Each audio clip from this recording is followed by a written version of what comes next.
സിനിമയിലെ സ്ത്രീകൾ അഭിനയിക്കുന്നുണ്ടല്ലോ, സംവിധാനം ചെയ്യുന്നുണ്ടല്ലോ. ഈ ചോദ്യം എന്നോട് ചോദിക്കുമ്പോൾ തന്നെ സാറിന് അറിയാമല്ലോ നമ്മുടെ ആ റേഷ്യോ എത്രത്തോളം കുറവാണെന്നുള്ളത്.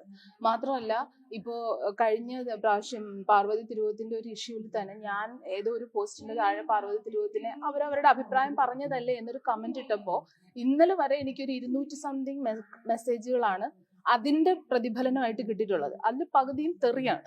അതായത് നമ്മുടെ ആ ഒരു പുരുഷന്റെ, അതായത് നമ്മൾ അങ്ങനെ സപ്പോർട്ട് ചെയ്യാൻ പാടില്ല. ഇപ്പൊ പാർവതി തിരുവോത്ത് പറയുന്നതിനെ നമ്മൾ സപ്പോർട്ട് ചെയ്യാൻ പാടില്ല.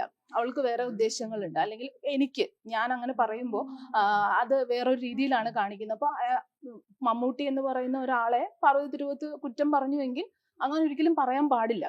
അതുകൊണ്ടാണ് ഇപ്പൊ വീട്ടിൽ ഇരിക്കുന്നത്, സിനിമ ഇല്ലാതിരിക്കുന്നത്.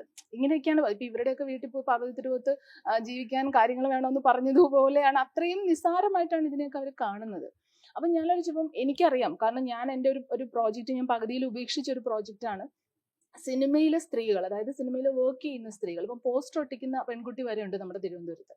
അപ്പൊ അങ്ങനെയുള്ള ആളുകളെ വെച്ചിട്ട് ഒരു ബുക്ക് എഴുതണം എന്ന് ഞാൻ വിചാരിച്ചതാണ്. പക്ഷെ പലരും അത് പറയാൻ, ഇപ്പൊ എല്ലാവരും എന്നോട് പറയും, പേഴ്സണലി അനുഭവങ്ങൾ പറയും. ലൈറ്റ് ബോയ് എന്ന് നമ്മൾ പറയുന്ന അത് സ്ത്രീകളുണ്ട്, പെൺകുട്ടികളുണ്ട്. പക്ഷെ അവർ ഈ ഫീൽഡിൽ ചെല്ലുമ്പോൾ അവർ അനുഭവിക്കുന്ന പ്രശ്നങ്ങൾ, അത് നമ്മളൊക്കെ എത്രയോ ആരാധിക്കുന്ന ആളുകളിൽ നിന്ന് പോലും അവർ അനുഭവിക്കുന്ന പ്രശ്നങ്ങൾ, വളരെ ചെറിയ പെൺകുട്ടികൾ ഇവരുടെ മുമ്പിൽ വെച്ച് ഹരാസ് ചെയ്യപ്പെടുന്നത് കാണേണ്ടി വരുന്ന പ്രശ്നങ്ങൾ.